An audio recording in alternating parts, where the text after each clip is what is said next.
Si të shpëtoj thot nga borxhi o hoxhi nderuar, nga që kam shumë. E ka përmend fjalën shumë 3 herë. Mos merr borxh. Mënyra më e mirë për të shpëtuar nga borxhi është mos më marr borxhe.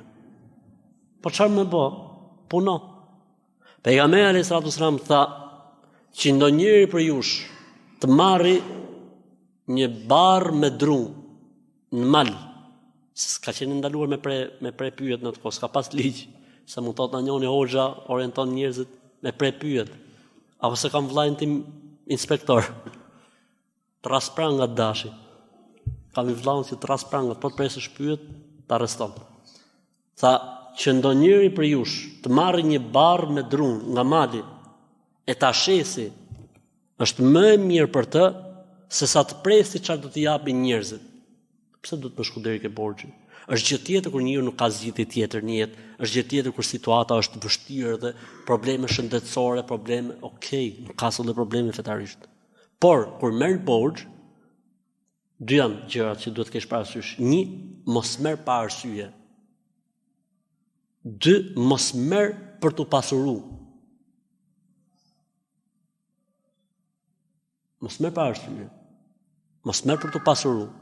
Se nuk e ngren kokën dhe nuk bën hajër ai njeri që merr borxhe pa arsye apo merr borxhe për t'u pasuruar.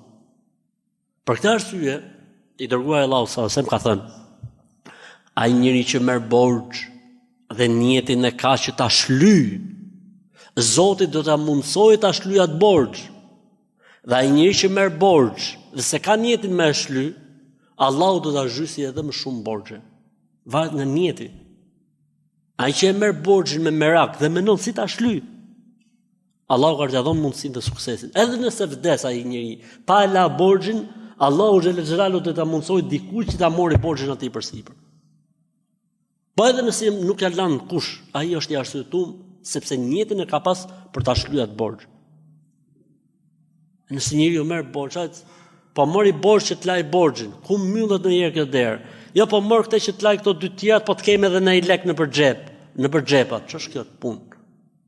Ti do më thonë një të lujt me zjarrin e xhenemit. Borxhi është zjarri i xhenemit, nuk është fjala ime kjo. Kjo është fjala e pejgamberit alayhis salam në hadithin e njohur që tha tani ju ka ftohur lëkura këtij personi. E treta, pra mos merr borxhe kot, mos merr borxhe pa arsye, mos shko ke borxhi vetëm se kur nuk ka zgjidhje tjetër. Mos u pasuro duke marr borxh. Bëj niyetin e shlyerjes borxhit kur merr borxh. Dhe bëj duan. Vinte njëri te Aliu radhiyallahu ta'ala dhe i thoshte për punën e borxhit, I tha Aliu radhiyallahu ta'ala, do të mësoj një dua, i tha. Allahumma kfini bi halalika an haramik o bi fadlika amman siwak. O Allah o Zot, më mjafto me halalin ndaj haramit dhe me mirësinë tënde ndaj mirësisë së krijesave të tuaja ndaj meje. Ndaj mirësisë së krijesave të tua ndaj meje. O Allah o Zot, më mjafto me halalin ndaj haramit. Pra borxhi që ka një derë sikur me qenë derë harami. Allahumma kfini bi halalika an haramik wa bi fadlika amman siwak. O Allah o Zot, më mjafto me mirësinë tënde, mos kem nevojë për mirësinë e askujt për krijesave tua, sepse ai që ti e borxh, ai është ndaj teje bëmirës. E ti nuk duhet të kesh nevojë që të jenë krijesat bëmirës ndaj teje.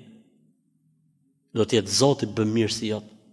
Dhe ti të jesh bëmirës ndaj krijesave të Zotit, ti të japësh borxh. Atë jo të jesh borxhli.